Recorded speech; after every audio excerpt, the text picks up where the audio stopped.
My name is John Pagliaro, and I'm a local artist on Shelter Island.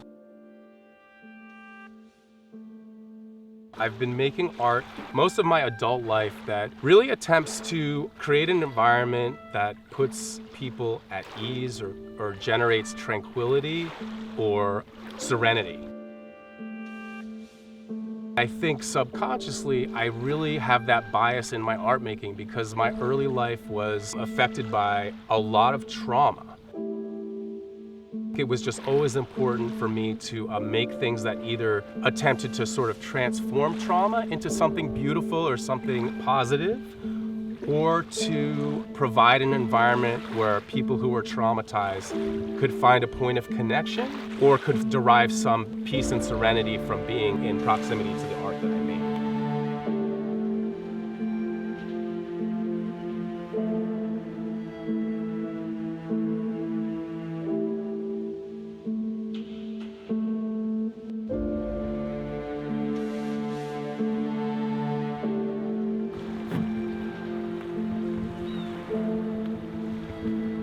Right there at that town landing boat ramp is where I found the very first artifact. For so long, these cultural artifacts have been just taken out of context to the glorification of their own finder. And I feel like that's such a disservice because it's sort of like a continuation of colonial bias and colonial privilege. If they're removed from the narrative of the people who produce them and use them, then they are less persuasive and they're less meaningful. They should be representative of this place, Shelter Island and North Fork. The water is a very feminine entity. If you think of that in the structure of the show, the Manhansons are upstairs, and then the artwork that's in the subterranean gallery, as above, so below, and the wall where you literally descend into the cavern below is an array of waterscapes that I've shot from my kayak.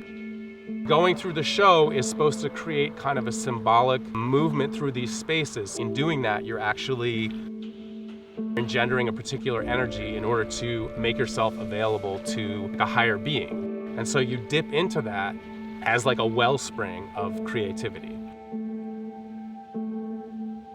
The exhibition is a collection of stone artifacts, which I have collected between 2009 and 2020, presently, from the beaches on Shelter Island and adjacent beaches on the North Fork.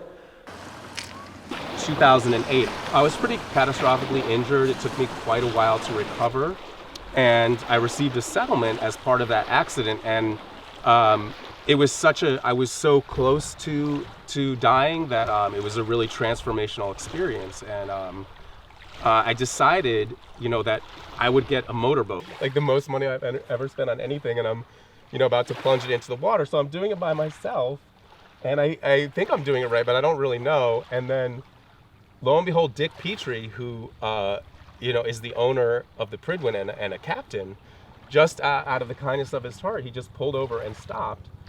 And feeling at a loss, I said, I was just looking for a little confidence booster and affirmation. And I said, Dick, am I doing this right? Is there anything jumps out at you that's really wrong? Am I screwing this up? And he's like, no, this all looks good. You think you have everything just right. You just need a pair of white boots. And I just looked at him, kind of quizzically, and I'm like, well, why do I need a pair of white boots? And he's like, well, when you go back to unhitch the boat, you're gonna get your feet wet. And I was like, no, I'm just gonna go back on the trailer, on the beam of the trailer. And he's like, no. Just let me go to the truck. I got a pair in the back. I'm gonna get you a pair of white boots. So Dick goes up to the truck, and he comes back with a pair of white rubber boots. And I put on the first white boot. I kick off the second sneaker, and I go to put on the second white boot. And I'll never forget the visual that just two like gleaming white rubber boots, and just smack between the two of them is just a perfect white arrowhead. And I reached down, picked it up like this, and I just moved my hand like this over towards Dick, and just like in synchronicity, he just went like this and opened the palm of his hand, and I just dropped the arrowhead into his palm. And it's the most emotion I've ever seen cross his face. I mean, his eyes just got so wide, and he got this huge smile on his face, and he looked at me and he just said, no. And I said, yeah. Oh yeah.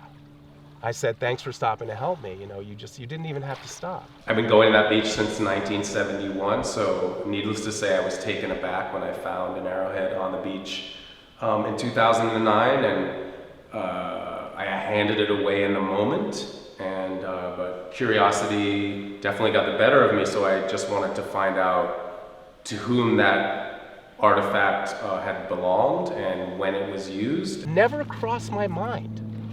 How naive that this was a place that was, inhabited, occupied, and sacred to a whole tribe of indigenous people that I just was completely ignorant of their existence. After researching that first serendipitous find, I found that one arrowhead was, by all accounts, about 3,500 years old. And that just completely shifted my entire perspective on my entire worldview and my entire perspective on time and history, because everything having been measured in Western civilization by the advent of the life of Jesus Christ, and this having been made and used on Shelter Island 1,000 years before Christ entered the scene, I just thought, wow, that's profound. I mean, that's hard to even comprehend, like that much human time. And here on Shelter Island, where I've been coming since 1971. So a couple weeks went by, and maybe even a couple months, and I thought, well, maybe if there's one arrowhead there, it's conceivable that there's another one. And so I just started looking. That was 2,000 arrowheads ago and 11 years ago. So that's the story of why we're here. To that end, I think the most compelling element of these artifacts is that they clearly demonstrate human presence on Shelter Island and the North Fork, having gone back conservatively 11,000 years, but much more likely 13,000 years. If you go sort of a straight line from the Prydwen Dock over to Conklin Point, you can find about 90 plus feet of water. The Peconic River literally went right through here, and the sea level would have been 9 and 10,000 years ago, would have been some 400 to 600 feet lower. So it really was a river. And when archaeologists talk about those early nomadic human populations, they refer to the sites along the river as riverine sites, and that's really was the preferred method of navigation for a lot of these people, was just to use the rivers as their corridors to transit these areas. And so you almost have to sort of be willing to visualize a different layout than you see right now. This artifact is a Clovis point, and Clovis culture is broadly accepted as the earliest culture on the North American continent. While there are archaeological finds that have recently established pre-Clovis culture, we can think of Clovis culture at least as the most dispersed and ubiquitous culture on the North American continent, really coinciding with the retreat of the ice cap of the Ice Age. What distinguishes Clovis technology is very particular. It's the fluting, or this removal of material at the base, which was to accommodate what is referred to as the hafting mechanism, how the projectile point was affixed to a dart shaft, and in many subsequent instances an arrow shaft. So that mechanism is really what distinguishes different types of arrowheads. And type is not just a casual word used there. Typology is the way arrowheads, projectile points, are categorized discretely by archaeologists. When an archaeologist identifies a particular type based on shared traits and characteristics, they then give it an age by dating a carbon-based element, usually charcoal from a campfire, that comes out of the same strata from which they've been pulling the artifacts that they identify and type. Also in this case are numerous Dalton arrowheads. As to whether this one, which is from Quinnipiac on Shelter Island, is a Dalton or another version of Clovis known as a Redstone Clovis, is yet to be determined, but it's a very, very old arrowhead, to say the least. I mean, it's 10,500 years old in all likelihood. Additionally, in this case, you see this is a Barnes arrowhead. Also exhibits the same fluting technology as the Clovis. Assumes a slightly different form, but bears an age of about 10,500 years old. You also see a Beaver Lake example of projectile point, also recovered from Pipes Cove, and that has a date of around 10,000 years old too. So really what, in the broader view, what you see in this case, now I'm one person looking by one method, and that's to walk the beach on a daily basis after tide cycles and storm cycles. And as I said, I knew nothing about it when I started, but I kind of fell into a rhythm of being able to sense when they would be present, when they'd be turned out, where to look for them. But we're talking really about 3 beaches, so we're not talking about beaches over a vast area. When you have one person looking for 11 years, and they're able to produce this number of very, very old arrowheads dating back to the Paleo era and the transitional Paleo era and the early Archaic period of time of human cultural development, really.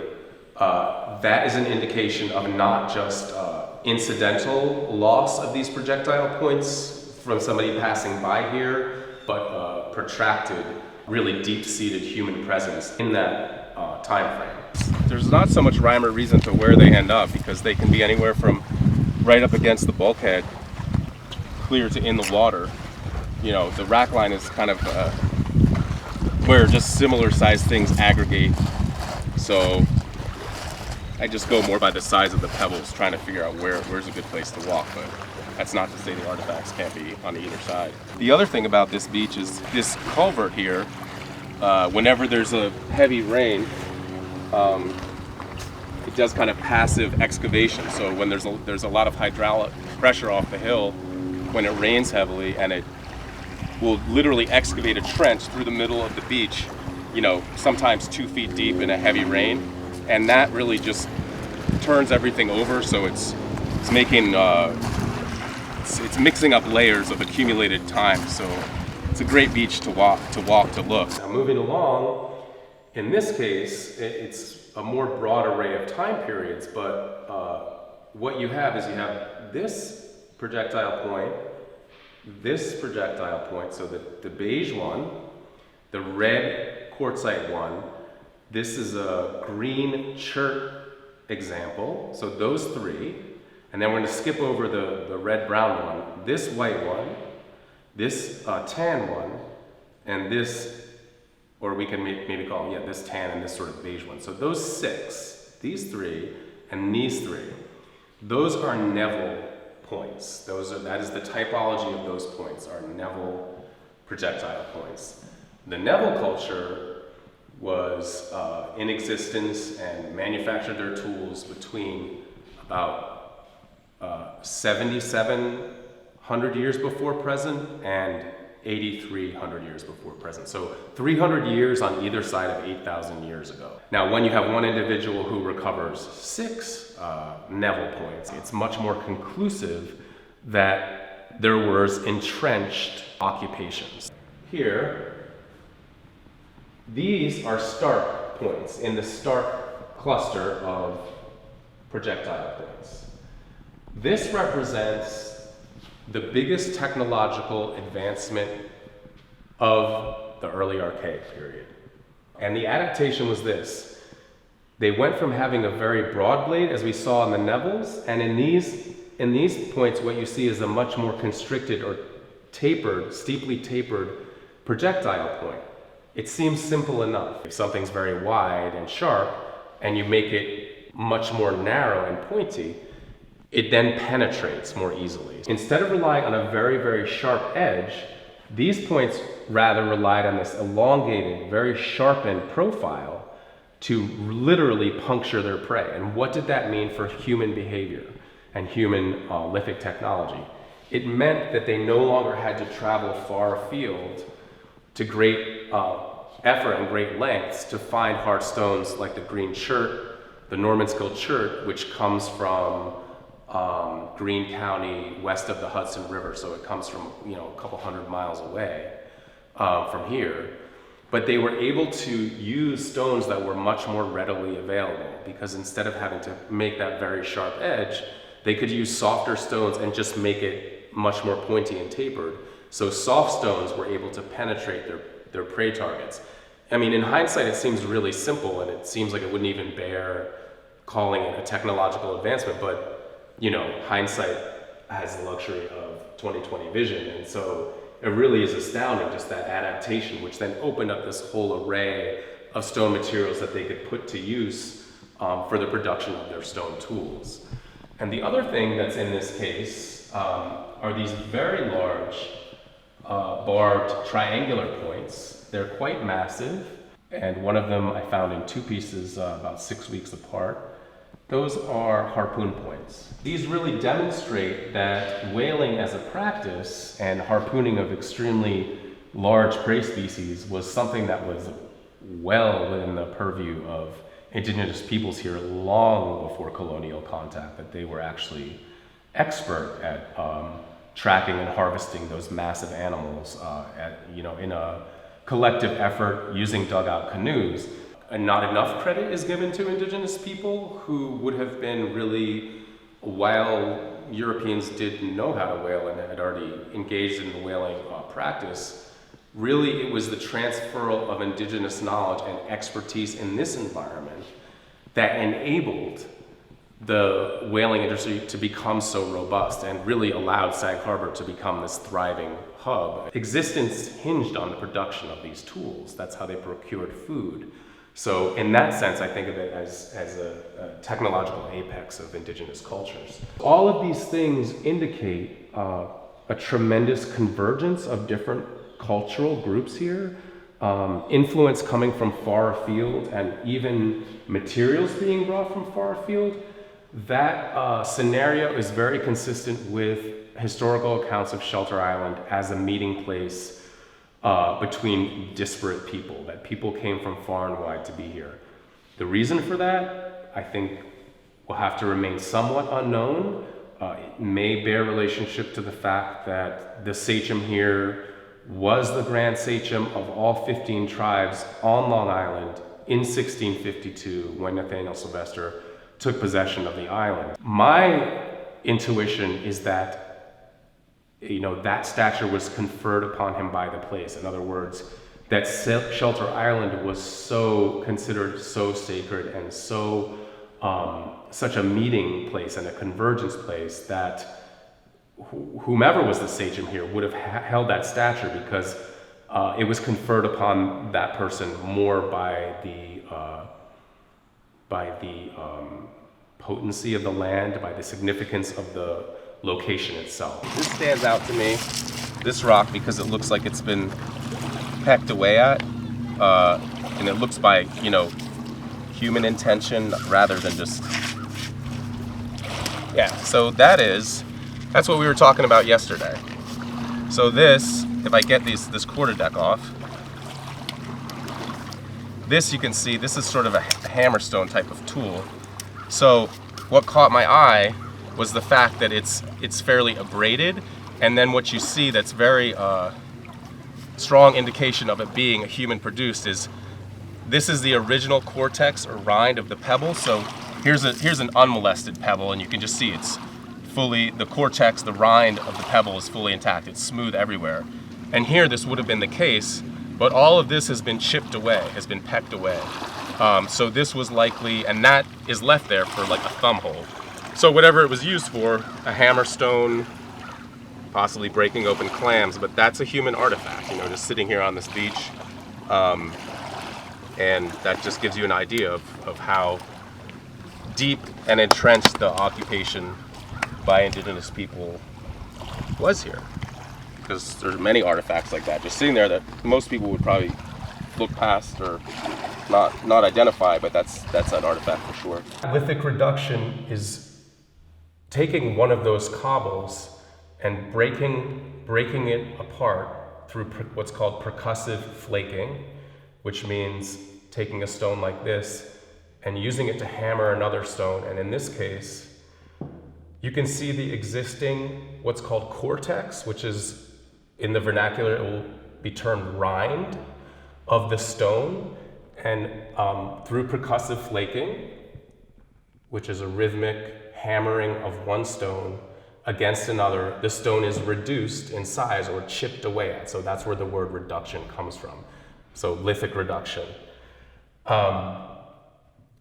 It assumes many different forms because tools of all different kinds were produced for all different uses. So although we reference often when we talk about lithic reduction, what comes into people's mind is the iconic arrowhead, which is a projectile point. And you see many of them on display in this show.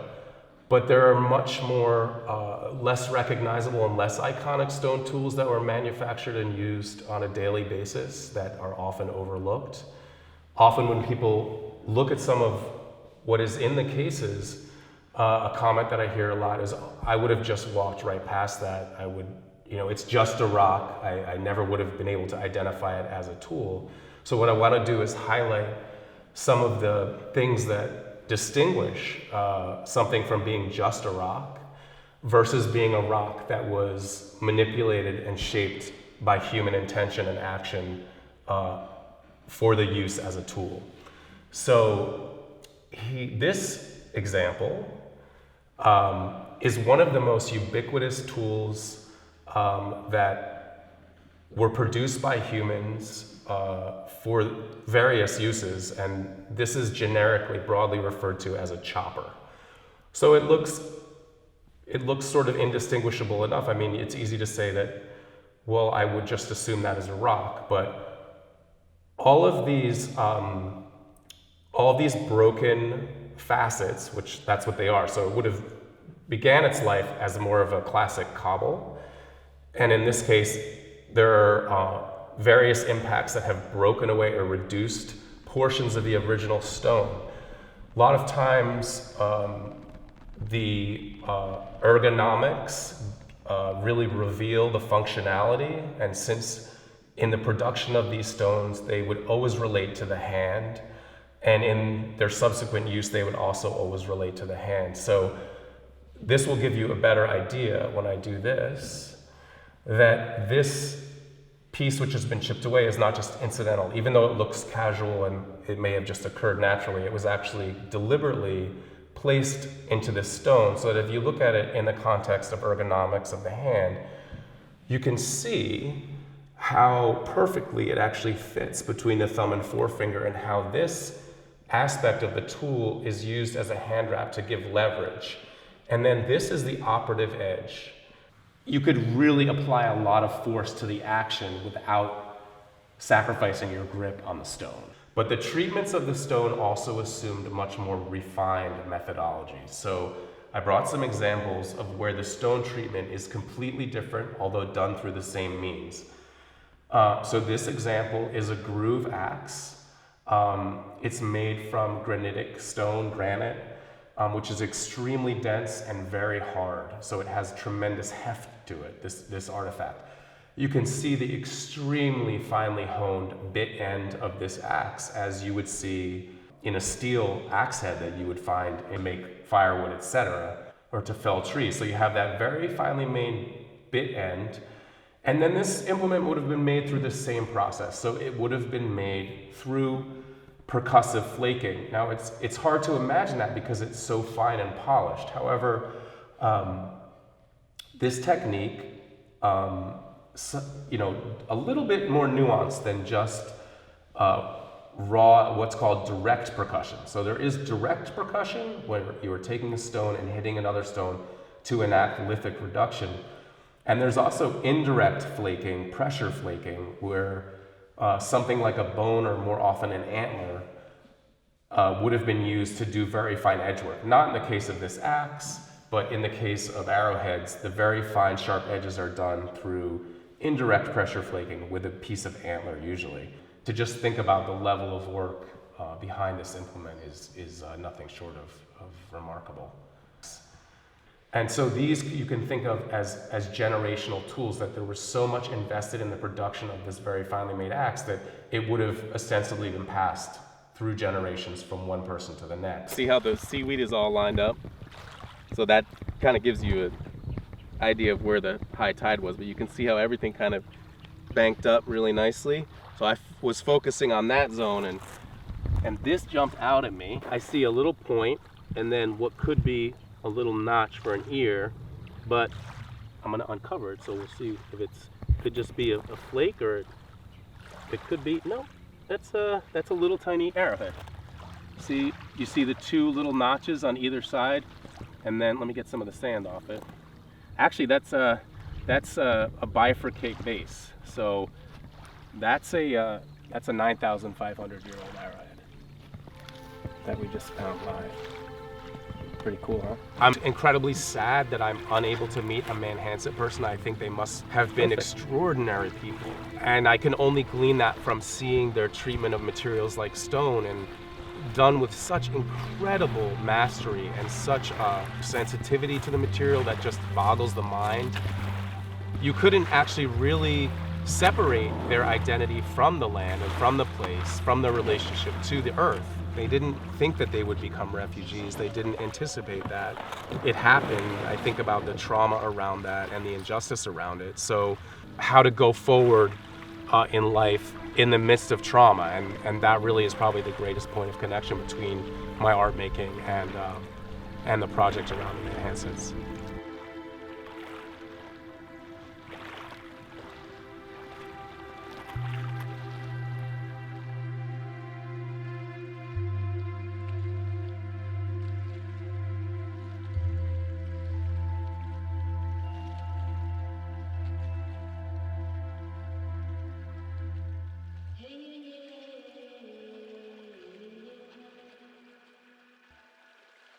Shut up,